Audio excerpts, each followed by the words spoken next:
If you don't stop at an angle, this is how close your rear overhang will come to the railings, and potentially even collide with the railings as you pull away.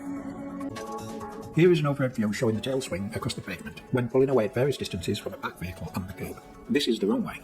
Too close to the vehicle in front and too close to the curb.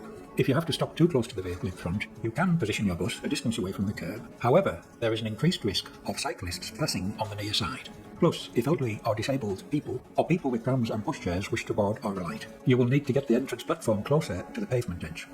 If you are operating a bus with multiple doors, you should request that customers use the front doors to board and alight only in this scenario.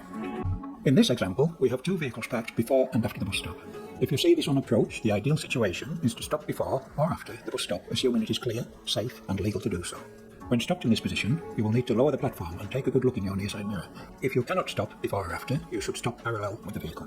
Approach the bus stop slowly, indicating you wish to pull up to the stop. Look out for vehicles that may want to pull out. Let them do so, as it may give you the space required to pull up to the stop. Be aware of pedestrians emerging from between parked vehicles, also cyclists who may attempt to undertake your bus. The wrong way is trying to stick your front overhang into the gap in between the parked vehicles. When you do this, there is a risk of colliding with the vehicle in front of you as you attempt to pull away. You may also collide with the vehicle behind as your tail swing will sweep to the left. In addition, your offside rear corner may encroach into the path of other vehicles. The right way is to stop in a position so that vehicles parked on your left are boxed in and cannot move off, or undertake your bus whilst you are stationary. Difficulties may be encountered with one car just before the bus stop when pulling in at too sharp an angle. Here you can see the bus mirror arm nearly collides with the bus stop, and the front overhang skims over the raised curb, and in fact, in this example, the bus collides with the raised curb. As the bus continues to straighten up, there is a great risk of the rear of the vehicle colliding with the back car. Wherever there is an obstruction at a bus stop, it is completely acceptable and expected that you can stop before or after the bus stop pole or shelter.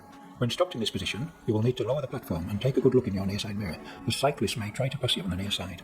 Of course, it goes without saying, if somebody with a wheelchair, pushchair, buggy or pram is attempting to board or alight, you will have to continue past the parked vehicles and find the nearest safe and legal place to stop.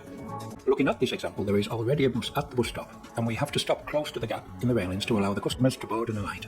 If we stop too close to the curb and too close to the vehicle in front, when pulling away, we risk colliding with the bus in front, with the near side mirror arm, which is projected forward of your bus, also the near side tail swing colliding with the railings as you pull away. Wait for the bus in front to go first. In all situations, when stopping behind another bus already stationary, do not assume the bus will be moving soon.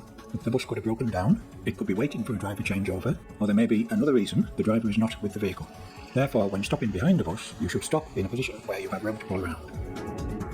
You should always aim to get close to the curb for customers, but because of the tail swing, you will need to stop at an angle with the rear wheel slightly away from the curb and the railings.